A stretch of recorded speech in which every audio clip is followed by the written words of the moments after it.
have to remember to come back to Berkeley whenever I need a little pick-me-up, you know, feel good about myself and also remind myself of where I come from. It's quite elaborate and heartwarming introductions I've had here since I've been here. Excellent.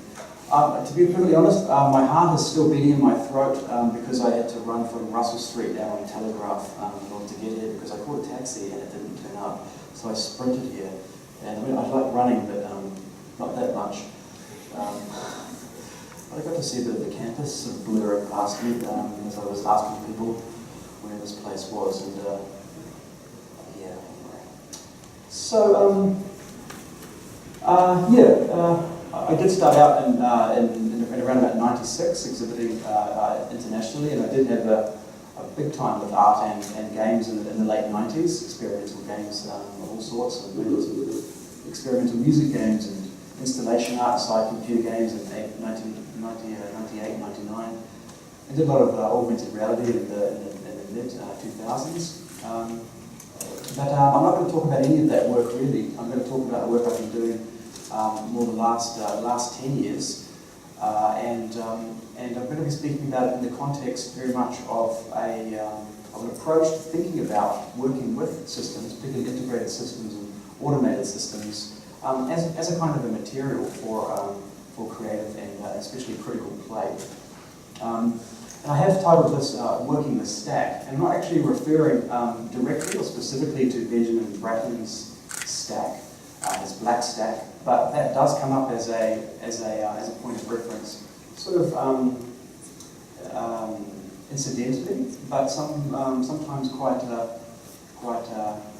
neat overlaps, coincidences, etc. But anyway, onto it directly. I will be speaking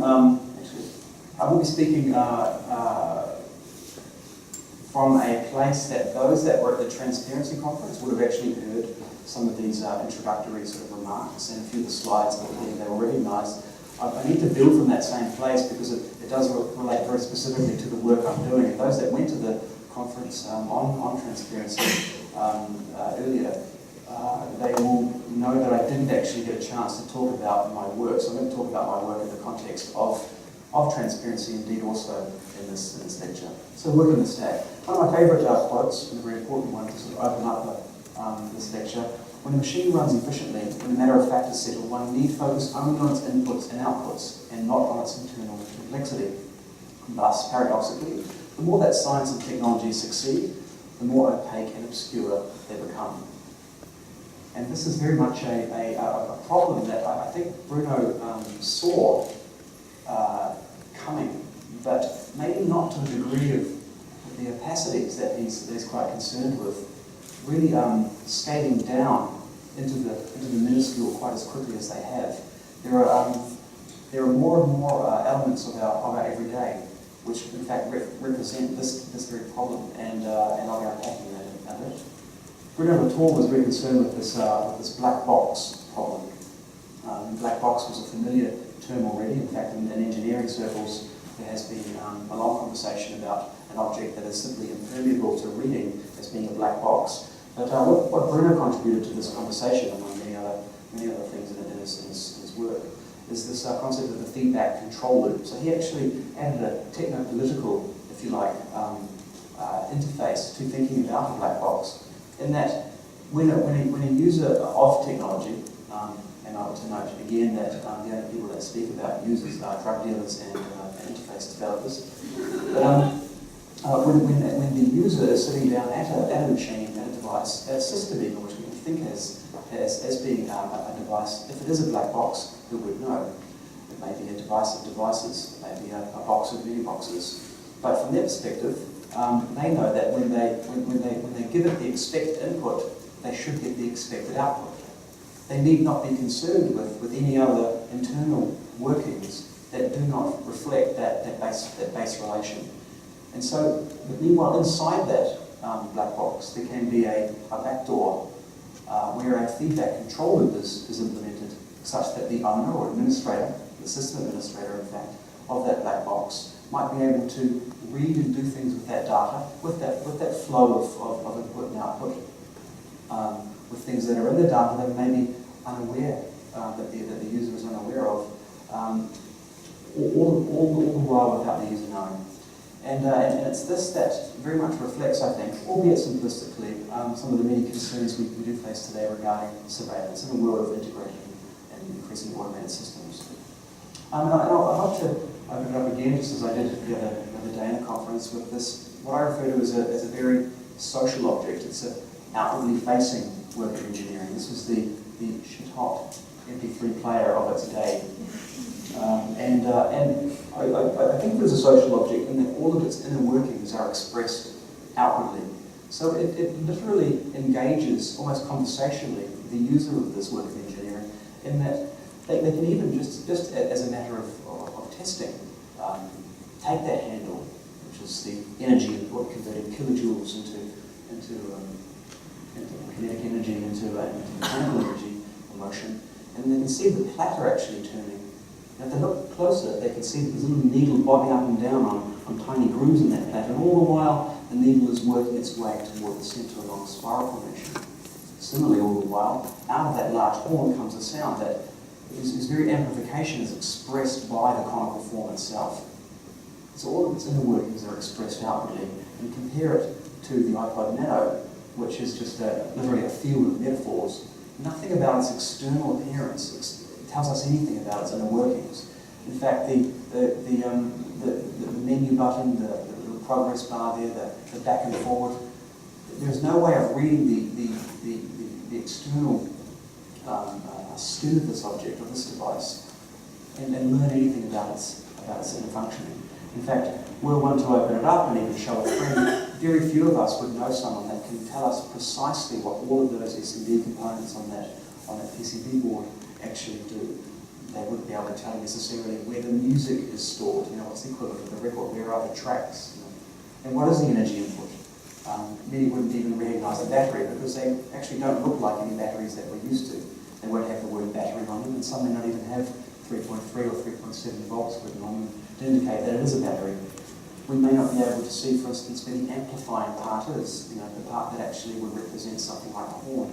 And so already we are thrown into a challenge in our exercise of reading. And even before we get that far, there is a wall of lawyers, you might call it, instead of collective noun, you could call it a murder of lawyers, between us and actually that act. The object appreciates in value the moment that we crack the thing open. And so we are not necessarily prohibited from doing so, but we are discouraged. And then we're secondarily discouraged by virtue of the fact that without a schematic, which certainly is not publicly accessible for this device, without a schematic, we can't even begin to engage it as a surface for reading. And so we have this challenge of opacities, of both complexity and scale now. I mean, quite typically when you actually are reading a board, and I do a lot of this myself, I do this with often router boards and embedded systems, I work a lot with embedded systems, and I'm now, just over the last 5 years, I'm increasingly using a magnifying glass to actually read components. I'm looking for tiny little bits of writing on S&D components and having to use a magnifying glass. Even that is interesting. Whereas earlier, just 5 years ago, the components were a bit large and I didn't actually have to use a magnifying glass. And they're just shrinking by the day. And the domains of action regarding our interaction with devices and systems also becomes increasingly less determinable or delineated, less discrete, I suppose. And we have this cultural expectation these days, at least in the first world, those engaging with technology, that our interaction with technology should be seamless. You hear that a lot. And seamlessness, you could say, is design hiding engineering. That's not necessarily a bad thing. I don't need a transparent hull on my washing machine, for instance. I don't need to actually do that. That'd be quite nice. See this huge barrel sort of spinning around at frightening speeds, but I might do that. Seamlessness, design hiding engineering. This itself comes with its cost. It's techno-political costs, I would argue. Because without edges, without these seams, we can't locate ourselves. We can't position ourselves. We can't stand in a place in relation to a part of a process or work of technology itself. This is a beautiful image, and I do refer to it a lot. Not only because it's a street that I walk in quite often in Berlin, but this is a little girl that's just run across from from East Berlin into West, and the police are having a standoff. Amazing image. Now, when we're talking about seamlessness, there could be no better example than this thing we call the cloud computing.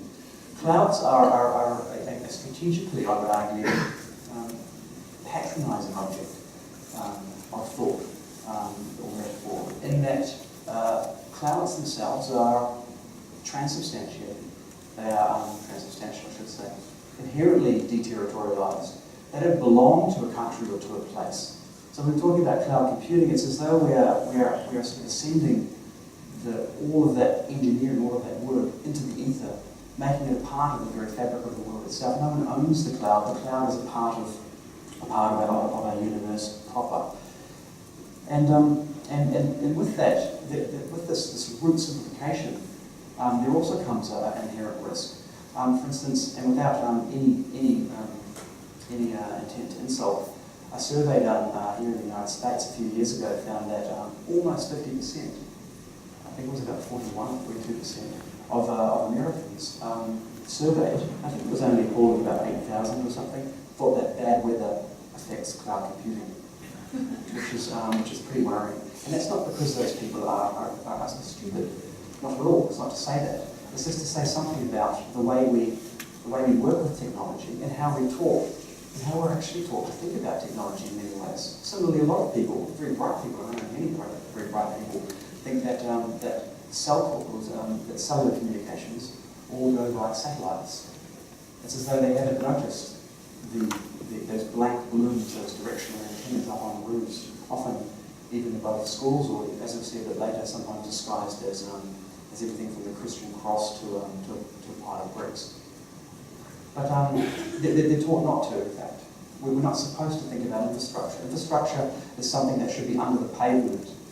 And yet we find ourselves suddenly when the pavement is dug up, and there under the sunlight, gory in the middle of the day, we see these arteries, these intestines, there. We see a workout. We dare to have a look. It's that which, in many ways, provides this cradle, this nest, this life support system which holds us up. We call that life support system city. I'm going to talk a lot about networking, however, rather than infrastructure more generally, like refrigeration, food system, and electricity. Very few people can actually answer this question, and yet at the same breath they will tell you that they depend upon computer networking. You can send a postcard to someone and ask them how it arrived in their mailbox, and they'll be able to give you a relatively coherent description of how that postcard arrived in their mailbox. They wouldn't have even had to have been a postal worker, but they will be able to think themselves through the system of that delivery.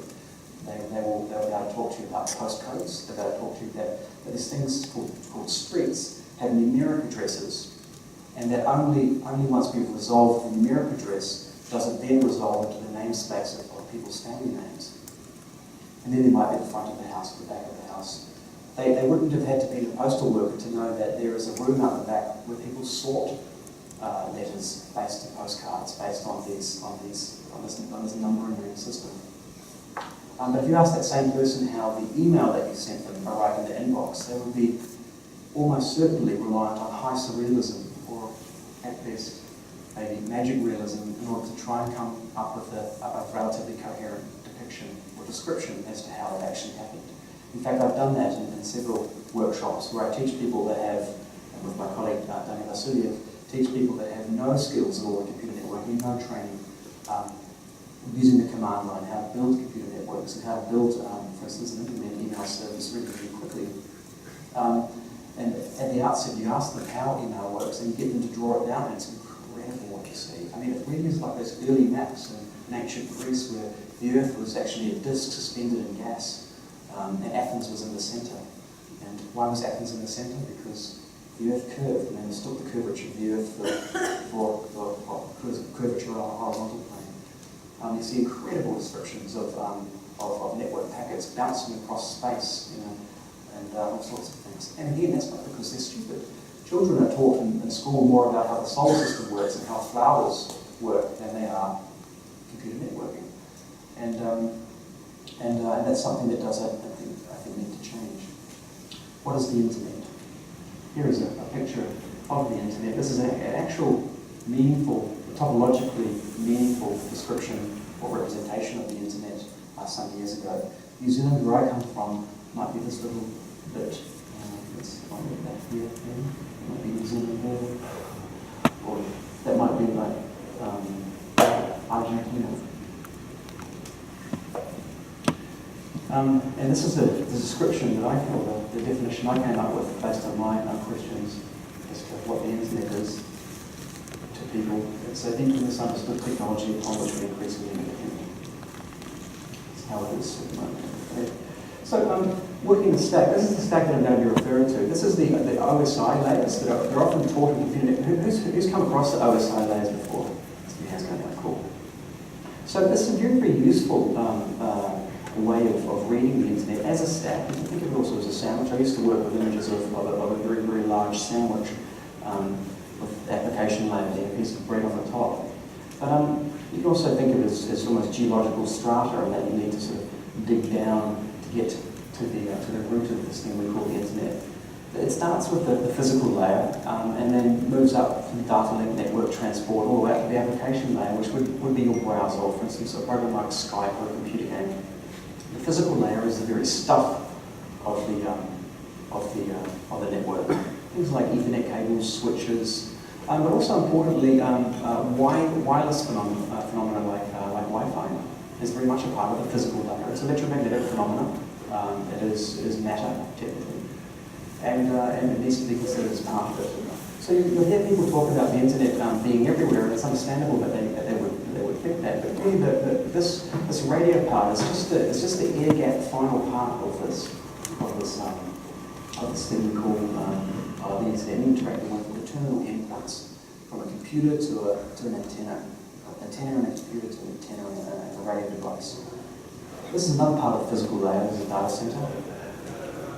And this is another representation of a physical layer. This is in Stockholm a long time ago. This is a telephone routing exchange of sorts. You can actually see the lines of cable passing through the structure. And you can apparently trace those cables from one neighborhood through to another, and there'd be a little exchange at the other end that would branch out to some houses. Beautiful, like the hair above a city. And this way, this is a little bit like the gramophone, in that the infrastructure itself is lifted up and presented openly. It's not inner working so much, but it's more of the it's much more conversant, at least, with those that use it rather than cables under the street. This is similarly what we deal with today. These blank balloons is a flat panel directional GSM antenna and what's called a cell tower. This is another part of the physical layer, submarine cable cut in half. These submarine cables, as you're probably aware, connect whole countries together. And there's a shark attacking the submarine cable. As I also said in the conference the other day, that little is known as to why sharks are attacking submarine cables, but I just love the fact that they're attacking submarine cables. It's just beautiful. And one of the theories is the shark brings just a little bit more kick into the bed. Really having a good go. Apparently it was just really at it, you know. One of the theories is that these cables actually give out a signature that's a bit like a sound a certain fish makes when it's dying. I think that's the current prevalent theory. But that's getting pretty weak. I just like the fact that maybe the sharks want to see more humans in the ocean swimming rather than sitting behind their computers. This is another part of the physical layer of the internet. And again, as I said before, electromagnetic phenomena, signal being structured in phenomena inside what is otherwise the domain of signal theory, noise.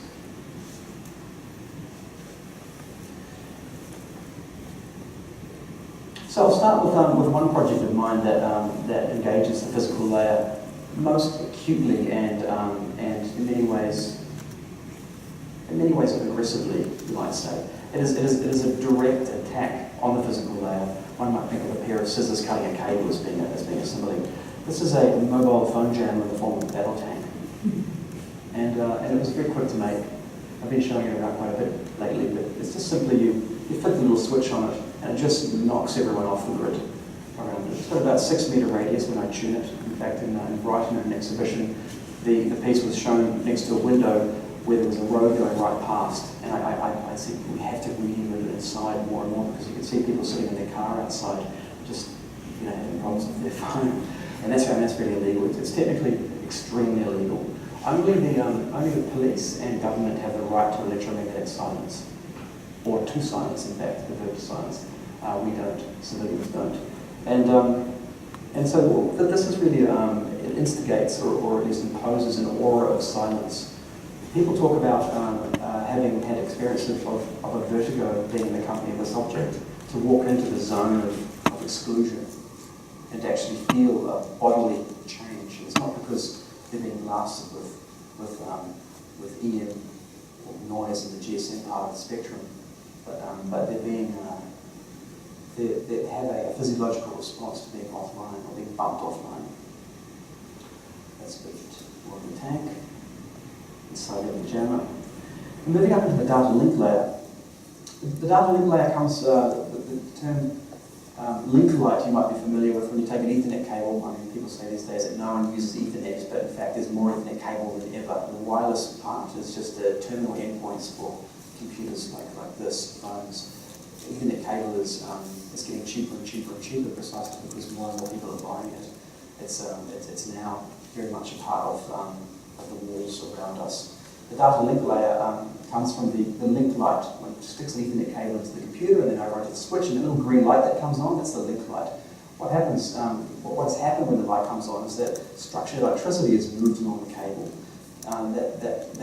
that contains or is read as a unique identifier for that particular device, and that unique identifier is known as a MAC address. It has nothing to do with Apple. It's the media access controller, and that's a MAC address right there. I'm just going to pop over here and do something else I did the other day at the conference. I'll just take this down one sec.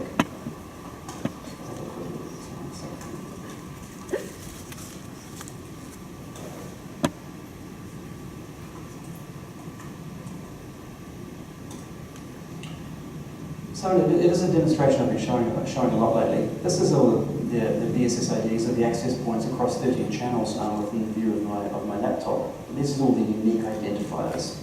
These unique identifiers are actually assigned by the vendor that produces the hardware at the time of it actually leaving the factory. And I'm going to make that a bit bigger because it's not big enough up here, is it? Or,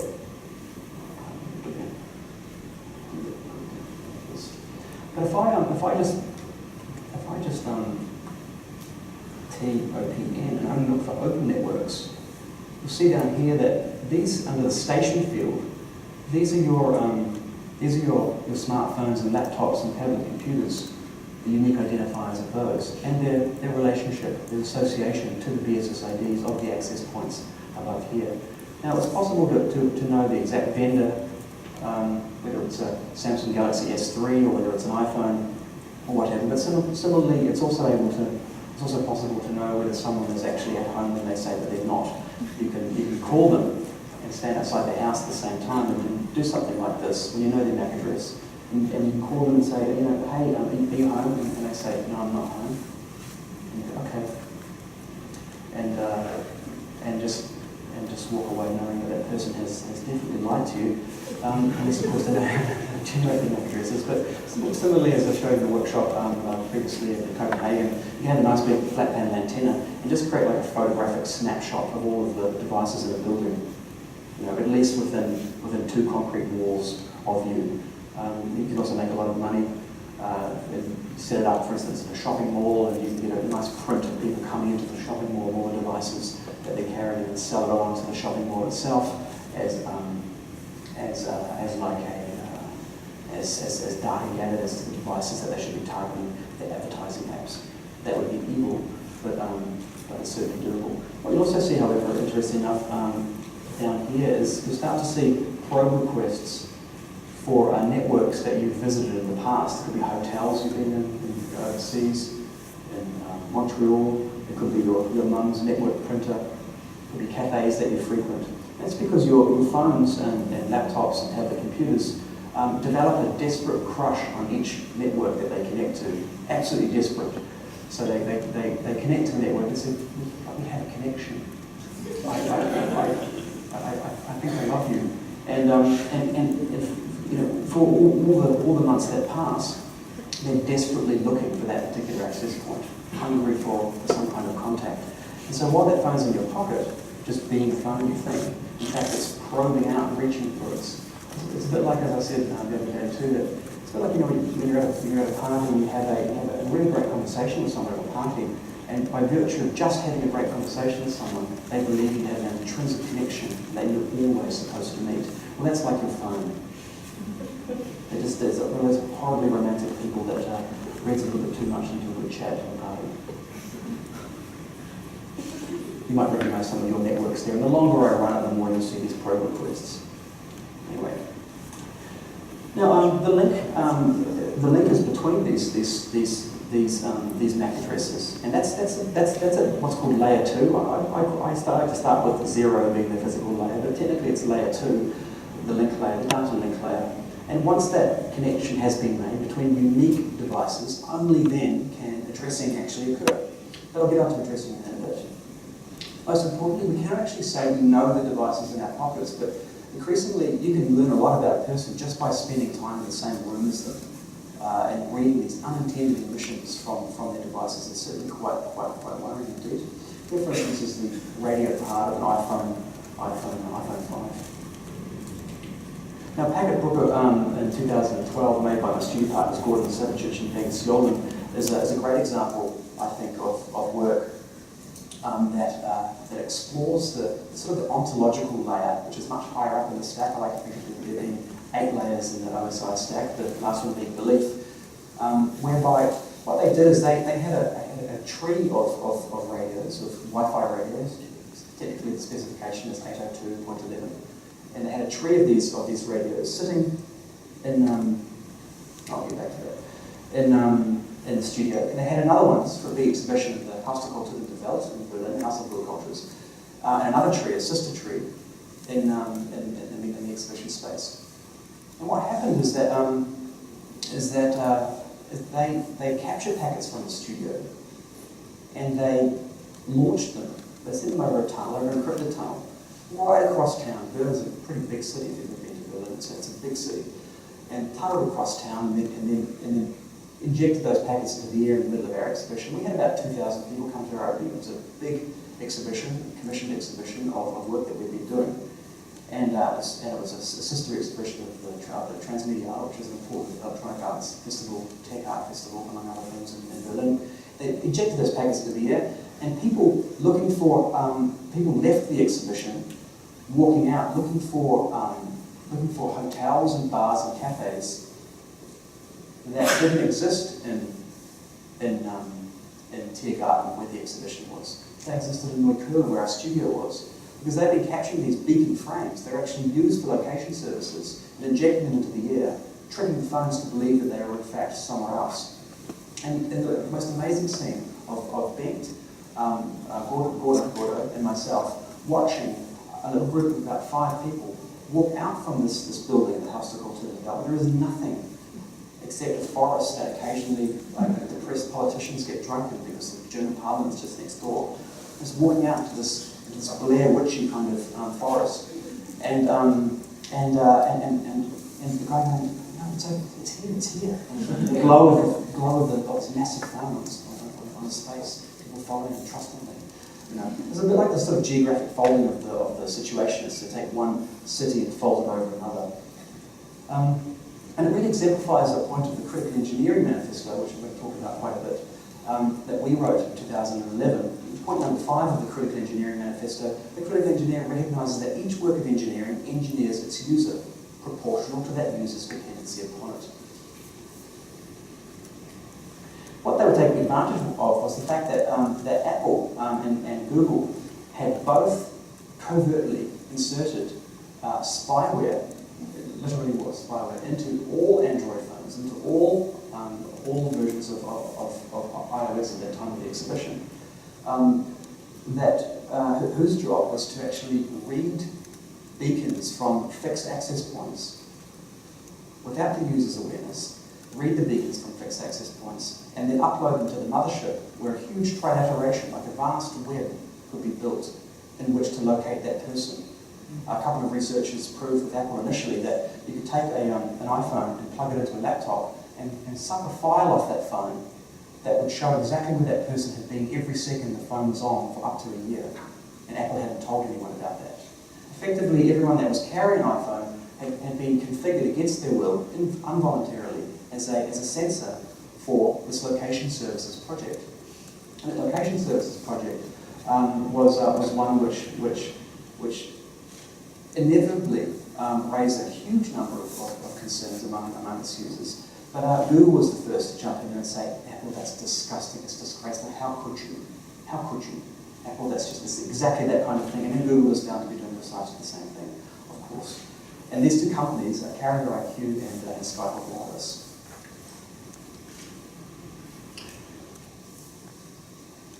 There's the tree of radios. There's a close-up. Packet Brooker.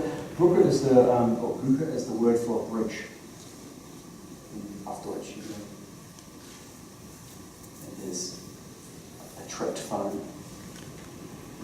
So that's exploring unintended emissions, which is a technical term for a point of exploit, or at least an opening in a black box. You know, you can have a box which you think that you know the RF space, the radio frequency space of that box. You think you know its conversations with other devices as you've even designed them. But there can be these unintended emissions, which can actually act as entry points for reading that black box openings, if you like, with an otherwise completely sealed hull. There's two people listening to unintended emissions a long time ago in the war. This is really about the right to read.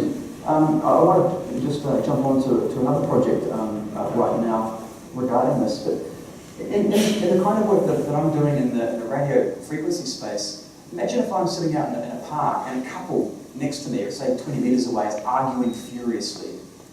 And I'm hearing everything about their relationship on the rocks, which this has actually happened to me. Am I spying on those people? Or am I overhearing them? And typically the politics around radio and listening and playing with antennas is very different from that which we would understand to ground, if you like, public space. There's things I can do with my ears, but I certainly can't do with antennas increasingly. And that right to read is something that I like to contest, and my colleagues like to contest, or at least uphold support in our work. The taking away of that right to read is certainly quite problematic indeed. One of the problems is also access. We've got unmanned autonomous vehicles and a huge amount of money being thrown up, the taxpayers' money. I live in Germany and I'm inadvertently paying for a lot of high-end stratospheric devices, ultimately funding their development and deployment. And these devices are not necessarily designed to be ever seen by the public. In fact, the public, it would seem, in the US that's certainly the case. You've had a lot of redeployment of unmanned vehicles, UAVs, unmanned aerial vehicles here in the US that have nothing to do with war. They have everything to do with surveillance, surveilling the very population itself that funds them. And this, the more that my colleagues and I looked into this whole world of high altitude aerial intelligence, we saw a need for high altitude signal intelligence. So a project, our most recent project, is the Deep Sweep. I'm just going to show you a bit about that in a moment. This is a high altitude signal intelligence platform that we have built and deployed on 2 occasions. The first launch was thoroughly unsuccessful, crashing in Poland, requiring that we drove over in the middle of the night, crossing the border from Germany and Poland to sneak into a cornfield where it crashed, trying not to wake up at what sounded like a huge Polish dog in the middle of the night, just with our phones trying to find a probe that we'd sent up all the way to the stratosphere where it burst and then came down. The Deep Sweep is a radio frequency capture probe designed to capture signal from Earth to stratosphere. It's a little bit like a scanner, like a flatbed scanner. You put a picture in a flatbed scanner. Imagine that one end of the picture is the ground, and the other end of the picture is the stratosphere. It just scans. It does a scan of the low frequency ranges, the mid-range, and also we have some in the very high gigahertz, where drone to satellite communication is known to occur. What we want to do is to try and get between drones and between satellites such that we can begin to fingerprint these devices publish them to a wiki such that other people can then have their probes and gather information this way and compare. Literally is a high altitude weather balloon with a whole bunch of other gear. I'm just going to play a little video right now so you can see a bit of that. Hopefully the sound is okay. I didn't actually check the audio. Let's see what happens when I do this.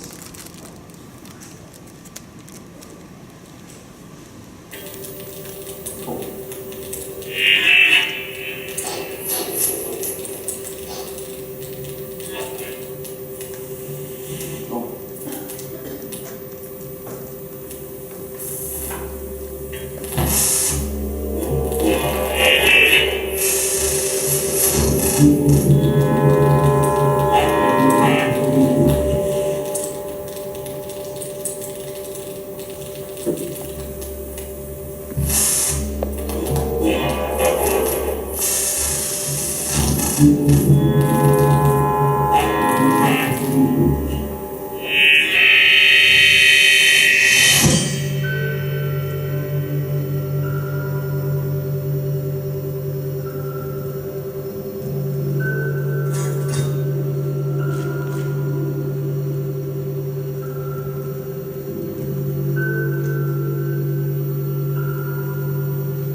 This particular launch, it ended up in Belarus. We thought we'd lost it. We were desperately worried that we lost it. We expected it was going to have a 4-hour flight time in total. And what actually happened, we drove from Magdeburg in Germany back to the studio, and we expected to get SMSs from it when it was back down within an altitude that it could hook up to local GSM cells and start SMSing us, start texting us, but it didn't do that. And then we went to bed horribly depressed. We thought, damn, we've lost it. And I woke up the next morning to get an SMS from the probe. It was traveling at 140 kilometers an hour over Kaliningrad. And we thought, shit, Kaliningrad, can we just drive to Kaliningrad? And we go, yes, we can. So, Danya is a Russian citizen at least, and he could get someone there to drive over from Russia in a hurry. But it kept going over Kaliningrad, and then ended up in Belarus.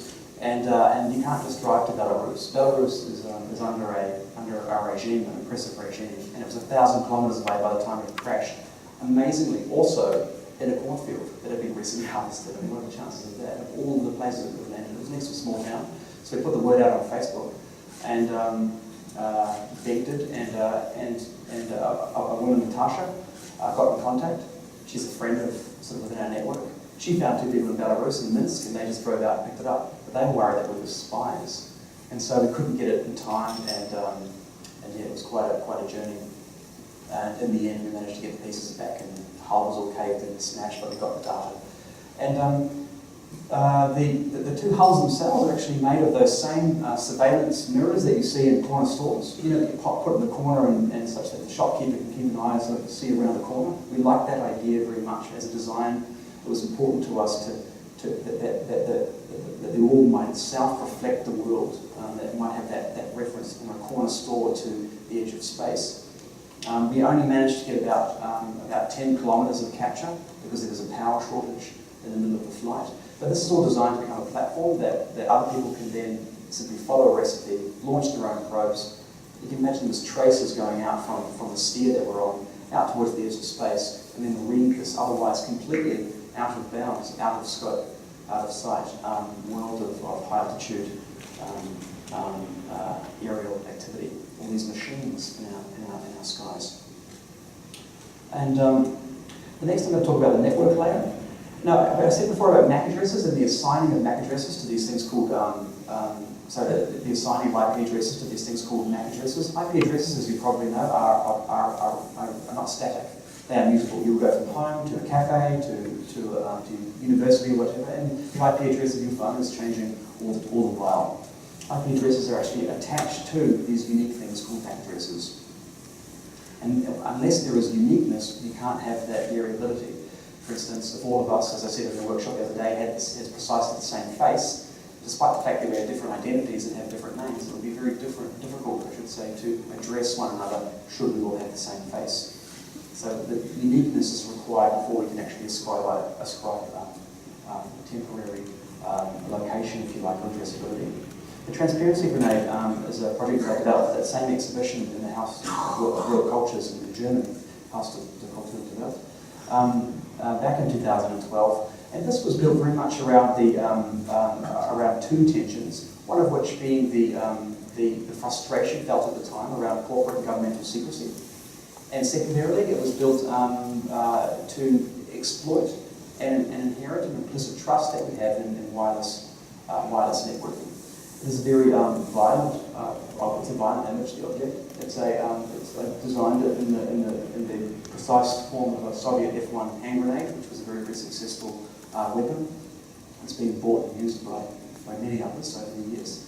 And the silver work is all done by a metal worker in Germany, called Susan Stahl. She's a very talented metal worker, among other things. It has a tiny little embedded computer inside it, running a stripped-down Linux, GNU Linux operating system, and has a wide-spectrum antenna. When you pull the pin, it captures all of the traffic it can from its local environment, and then tunnels it up to my server, where it locates it on a map, and then detonates that data on the map. So if people are browsing on their phones, or on their tablet computers and laptops, what they are browsing is visible in real time on this public map.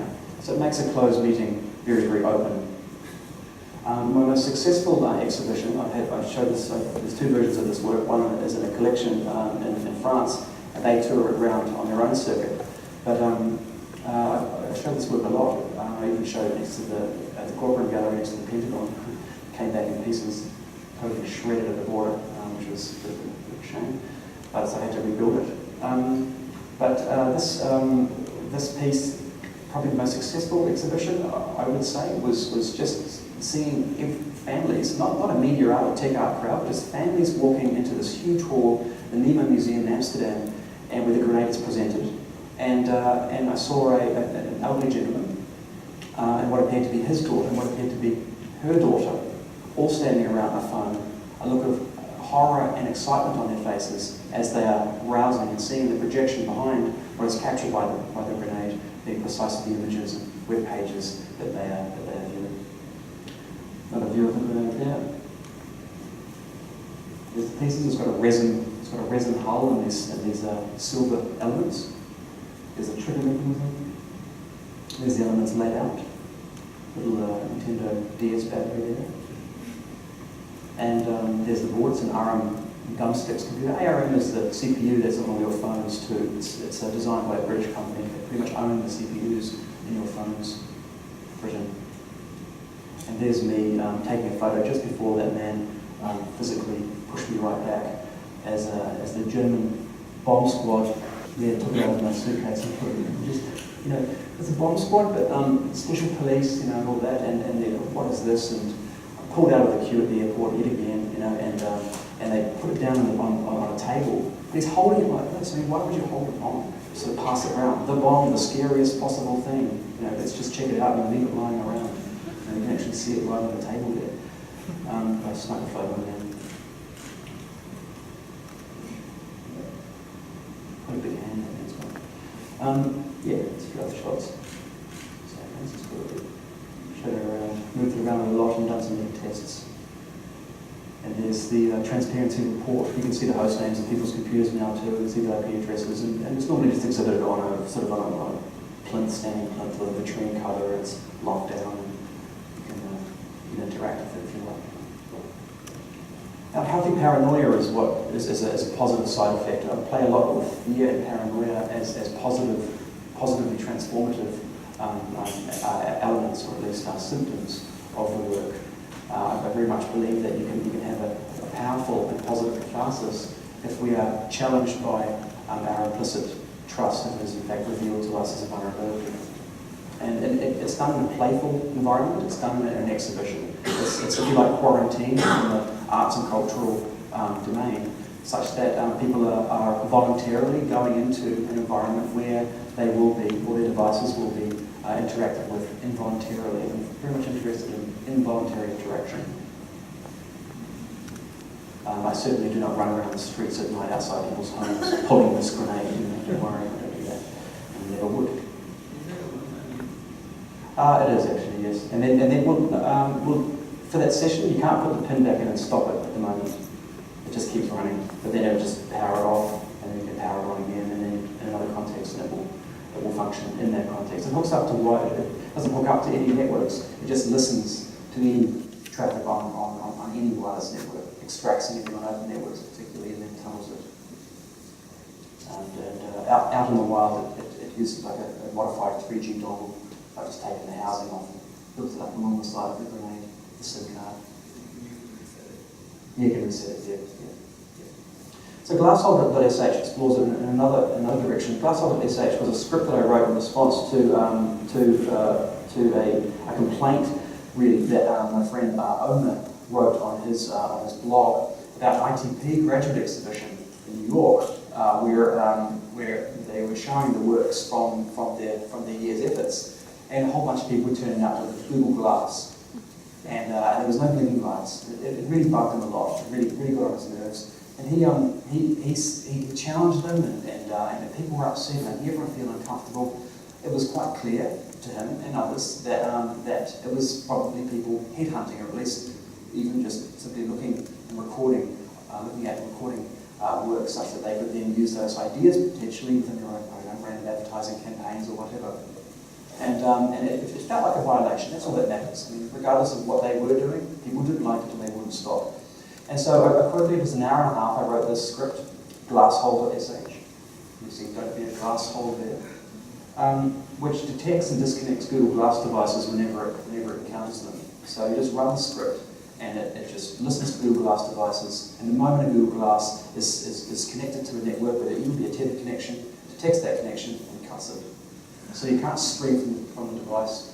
They've ended up in Wired and Times and ended up in the German press, and I got death threats from people saying, that it's my right to record my experience. And that was an amazing one. Where, for instance, the idea that wearing Google glasses is okay, but if they were having a family with their picnic, they're having a picnic with their family in the park, and someone set up a tripod or put a camera on it and just sort of filmed in that general direction, they'd be really bucked by that. They'd say, well, you can't set up a camera on a tripod and film my family, playing in the park, or having a romantic dinner or something like that, and there's just this TV studio next to your table. But because it's attached to the body, it becomes a part of their experience. So sort of the teleology, if you like, is shifted. And but I got a lot of far more support emails, people writing to me saying, thank you very much for this, how can I deploy it? Particularly women that were really sick of guys in this part of the world, more on the San Fran side, on the metro, public transport apparently, or in nightclubs, guys just recording women apparently, which I didn't know about. And so there was a demand to adapt it, and the first and only product, never actually came out with a product here, is the Cyborg Unplug. So many people asked for it that I came up with it. It's just a little wall router, you plug it in the wall, and it detects and disconnects various devices. It also detects and disconnects a whole new family of devices like wireless cameras that are cunningly disguised as surveillance, sorry, as fire sensors, as smoke detectors. Those things there's a huge market for those in the US. I went to a store called the Spy Shop in Manhattan, in New York, and just walked up to the counter and asked, and looking around, you could not see any cameras. But inside these glass cabinets were multi-boards, power strips that had wireless microphones in them. There was a whole suite, you can go to yourself, called the Spy Shop, and a whole bunch of smoke detectors, things that look like barometers and things like that. And I just asked the guy behind the counter that quite oddly had a huge scar down his face. And just asked him, I said, do you have a lot of customers from hotels and police? He said, I'll get a lot of hotels. Hotels and jealous husbands, he said. And so this whole round just detects and disconnects these things. And it's possibly useful when traveling. Many activists and things like that are quite worried about surveillance, and they take a modified version of the site that's unplugged with them. But I'm not here to advertise, I'm just keeping the genealogy of where the glass holder SH actually went. It also detects drones, quadcopters. So on to topologies. Now, network topologies describe power relationships. And network topologies are diagrams, but if you think of them as diagrams that represent functional relationships between nodes of the network. And here are a variety of different network topologies. Here's a ring topology, here's a mesh topology. A star topology is very much the small office, home office network topology that you almost certainly all use, where the router is in the center of that topology. Now, what a router is a device that connects one network to another. That's what a router is. Without routers, there's no internet. Routers have two IP addresses. They have an external one and an internal one, and that dot in the middle is the power position. Everyone connects to the router. It's the fire and the campfire scene. You can imagine, however, in this ring network here, if this node here wanted to send a message to this node here, it would have to go either via these two and trust either these two nodes or trust these two. Similarly, in a line network, if this node here wanted to send a message down to the end of the line here, it would have to trust all of these nodes along the way. And that political relationship is inherent to network topologies. They're inherently political structures. A fully connected network is somewhat absurd network topology, in that every node is connected to every other node. It's highly inefficient, but it has a deeply embedded redundancy. This might be sort of a vision of the commune. Maybe this one smells a bit more like patchouli, or has some tie-dye t-shirts or something like that. But yeah, it's like a little amethyst crystal sort of in the middle there somewhere. Here are other representations. This is from the KIDA project, the Walrus project, and we see here that there are these spikes. These lines coming out will go from one router here out to a router here and out to the end. I think this is a university network. And little dots on the ends of these trees of stars would be internal endpoints like people's phones and laptops and computers. There's a huge wheel here. There's obviously a very, very large star network here. Lots more little star networks. There's a dominant form, the star. Another representation there. So where am I on the internet? Very few people can answer that question and say, you are here, for instance. But there is a geophysicality, there's a geography to the internet that is often unseen, especially as you work with these patronizing images like the cloud. Submarine cable map is a great example of exploring that in some depth, such literally. It's quite funny actually, exploring in some depth. But that's sort of beautiful. You see that very little of the internet is actually publicly owned. In fact, it's almost entirely privatized. So when you hear humanities people saying the internet belongs to the people, it's a nonsense. The internet has never belonged to the people. It certainly has not. You click on those and you'll see a tiny little portion of public ownership, of governmental, in fact, control of the internet.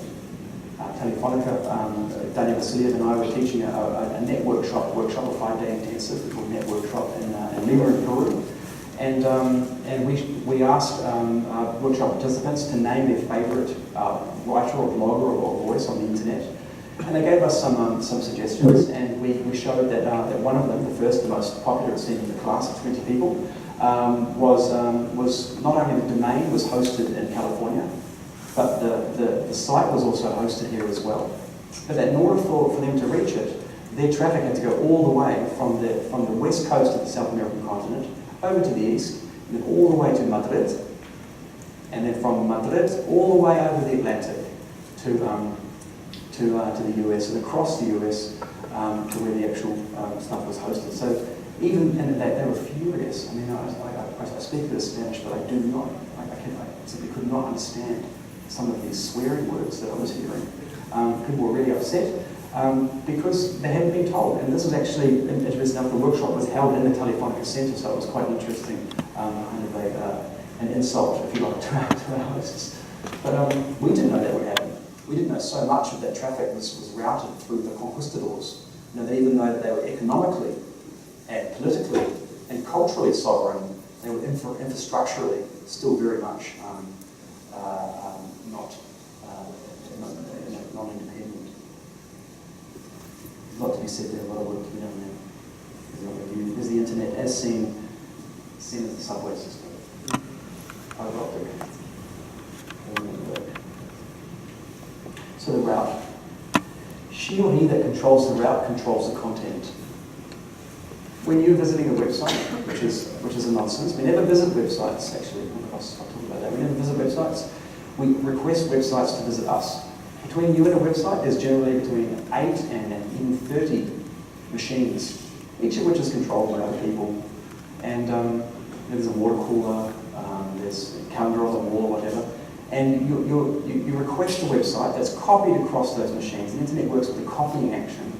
The data is copied across that route, and then the final copy you get is from your router at the end. So you never visit a website unless you drive all the way across the country to a data center, break open the, maybe tear gas the guys with submachine guns in the razor wire fence, and break open the door, and then run to the server room and kick the glass door down or something like this, and then view the website. I mean, you actually simply don't view websites as a visitor.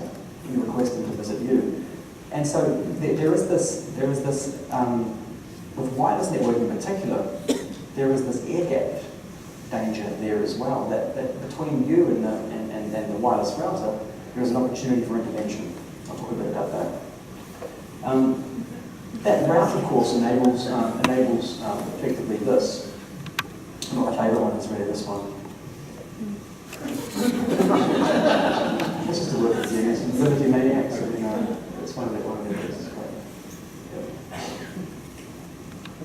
This was a nice. I know there's Twitter synchronicities. I love these moments. This just happened in Twitter. Buckminster Fuller. Buckminster Fuller was famous for the geodesic dome, among many other things. The geodesic domes that he developed have become the antennae of surveillance. So man-in-the-middle attack is what we're talking about here. She or he that controls the route, controls the content. If you become a system administrator, or you can own, if you like, a node along that route, you can interact with that content and manipulate it.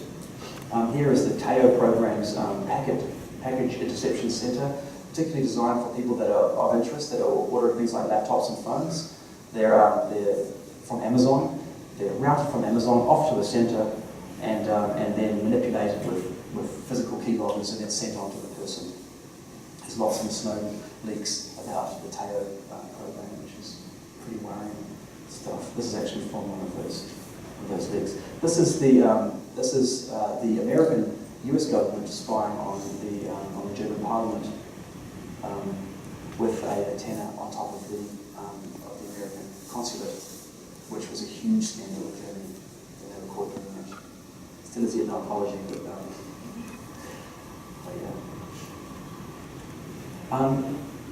What's the time now, actually? I need to keep on time. Okay. Good. So I'm not going to talk about men in grey. Other than just what I talked very briefly about it, it's a surveillance conspiracy by Daniel Vasiliev and myself, which started in 2009, which involved us dressing up in quite ridiculous fashion, dressing up in cheap grey suits with our faces painted slightly white. We never got to the scary contact lenses, but we would walk around with a briefcase like this that would dissect and reflect network vulnerability back to people in cafes and in the street. And that was something that worked very well in Europe, but terrified people in Japan. We went to Tokyo and we had a big show at the National Art Museum where we got the National Art Museum to engage in our conspiracy. We never signed this project until just this last year. We finally said, yeah, we did this. We were doing these walks all over the place, and yeah, we actually had the National Museum actually say on the description that Tokyo police had given them this men in grey quarantined equipment they found in Tokyo, and it was up for public interpretation as to whether or not it's art or whether it's part of a surveillance cell of some sort. We've got amazing photos of Japanese people that have a very deep implicit trust in technology. It was once described to me that Sony is kind of like a god, and just seeing people just in horror looking at the things, and that was quite powerful environment to be exhibiting in. In order to the transport layer, ports and protocols. Now this is the last of the stack we'll get up to before I just go up to the application layer, and I will end there. But the ports and protocols. Ports are like doors on a computer. You think of any computer, any phone, device, laptop, as having up to 65,536 little doors. And when you're visiting a server, when you're requesting something from the server, you're knocking on door number 80 typically. Or for instance, if it's for online banking, it'd be port 443 on door number 443. And the server can decide as to whether or not it's going to actually grant you access and give you content. And there is a building of doors. Quite nice. And back in 2006, I made this project Packet Garden that takes, it's almost like a piece of spyware that you voluntarily install in your system, and it captures your daily internet, your daily network traffic, and renders it as a garden world that you can then traverse. And all of the different plants relate to different protocols. So you have game plants next to FTP plants and email plants and HTTP plants, and you can traverse this world as sort of a little ball. Mountains are uploads, so it's actually the world as graph, and valleys are downloads. And each day it's a unique view of that world. That was in 2006. It was a digital arts commission at the Arnolfini Gallery in Bristol. On the application layer, final layer that we'll talk about today, I won't have a chance to talk about border bumping quite so much because it is a big project and I'm a bit short of time. But just very briefly, this is a GSM radio research project, particularly interested in how GSM infrastructure, cellular infrastructure, mobile infrastructure actually challenges national borders. You see that a lot on the Mexican border, you see that borders over in Europe a lot. Where you'll, for instance, started with me flying into Istanbul, and I'll just quickly lay it there and explain it there. That's very interested in these guys, and the video explains it quite well. It's just a very short 2-minute video.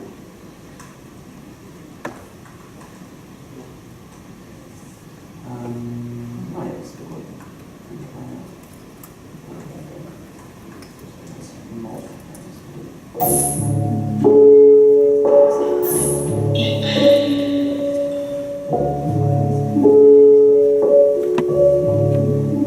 Okay, so I first got the idea for this project, border bumping, and I was flying into the city of Istanbul in Turkey for the very first time. It was a beautiful day, and as the plane was pitching over the ocean, I could see both the sea and I could see Istanbul, and I was shaken out of my trance by the rather jarring sound of numerous people on the plane getting an SMS at pretty much the same time. It was the welcome SMS from their service provider, their cellular network service provider in Turkey. It was the welcome home message. And I said to myself at that moment, this is where the border to Turkey should be drawn, right out here in the ocean. People were home, they were being welcomed home.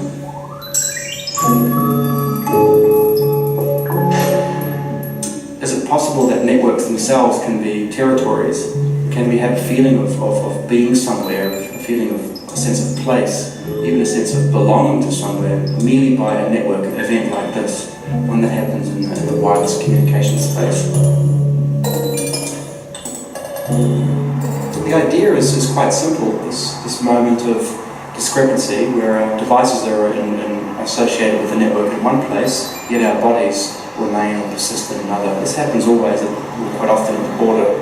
And you'll have these moments where you go high up enough on a hill, you go out on the water, and your phone, rather annoyingly often, will associate with a cell tower in the other country. Of course, people's roaming charges are expensive, but it also has interesting legal and you might even say philosophical implications. Well, looking over the river directly at Canada, and I believe I'm getting so much signal. I'm pretty sure that this water tower, this old water tower that I passed when I was walking over there the other day, I saw it had a lot of different little cell base stations on in a clip to the side. I think it's got about 8 or 9. Got some close-up shots of that. And now I can actually visibly see it with line of sight by eye. And I'm just pointing my directional antenna at it, and I'm seeing a tremendous amount of signal.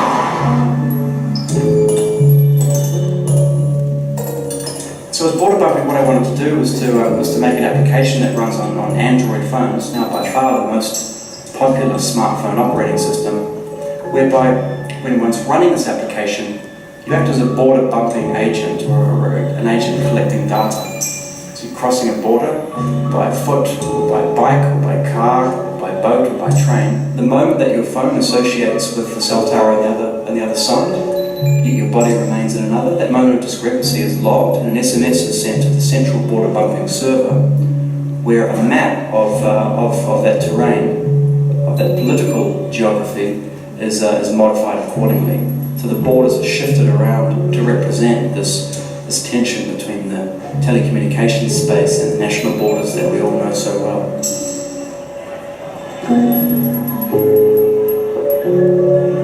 So as people are, for instance, commuting to and fro Canada, or merely just going to their homes which are near the border, they will all act as data collectors for this project, the data of which is sent to the server which is sitting in the exhibition and extracted off a phone there and used to manipulate the map that's presented inside the exhibition. So that's enough. I'll just quickly get rid of that long bit in a second. That's fine. That's the next slide. Okay. Now, borders of on this particular border, what happened when this little documentary was being filmed was Matt McCormick, the director. He it was just during the Boston bombings, and there was a chap that came down in his car doing some fishing. He was very, very worried about me being out there with this big fishbone directional antenna. Matt went to go talk to him. I pulled my phone out and wanted to just get a sense of my own registration, my own handset, my own phone, to see what it was associated with.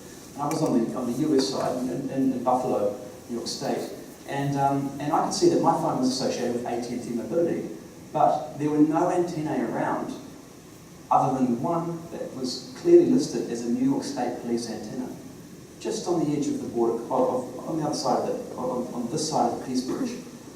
And that was a little worrying. I thought to myself, could this really be it? And I didn't mention anything to Matt at that time because I didn't want to add tension to the conversation that he was having with this man that looked to me like a Vietnam vet. I mean, he was about that age and had some pretty faded tattoos. And he was nervous about what we were doing, and Matt was from New York State, so from New York actually, so it was okay. He sort of calmed him down. I swung the antenna around, pointed it up, and then captured, forensically captured data that proves that New York State labeled flat panel antenna was listed as a New York State police-owned antenna, was masquerading as AT&T Mobility, catching people as they're coming over the Peace Bridge, routing their calls through police infrastructure. I could prove it, and I have proved it. So yeah, borders and infrastructure, you start to see some very interesting conversations there. But you get these incrustations of man-in-the-middle attacks or attempts at borders. And then of course you get this amazing sort of weird design practice of actually hiding infrastructure inside other things. Like this is in Marrakesh. And collected a whole bunch of them. Some of other people have collected some, I've collected them. They've got a huge archive of them. This is cell tower skies. The tree, of course, we're quite used to that now. This is one disguised as a street lamp in a very dreary part of England. It was apparently discovered because people walking from the bus stop at night would walk past this light that never really seemed to work. And whoever actually put this light up wasn't clever enough or didn't think far enough ahead to actually just add a little bit of power and put a real bulb up there. You know, no one's going to get married.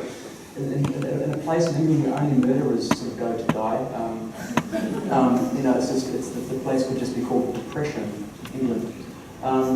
The street lamp didn't work, and you got these ham radio, these hobby and amateur radio folk that go around and catch them. I'm one of these people that catches them. This is another one, antennas badly disguised as bricks. The person that was responsible for doing this clearly hadn't also thought about, for instance, UV and fading, how certain adhesives, for instance, or materials maybe aren't UV resistant. And so actually, while they might have looked very much like bricks when they first went up, over time they faded to look less and less like bricks and actually stand out more and more and attract people's attention.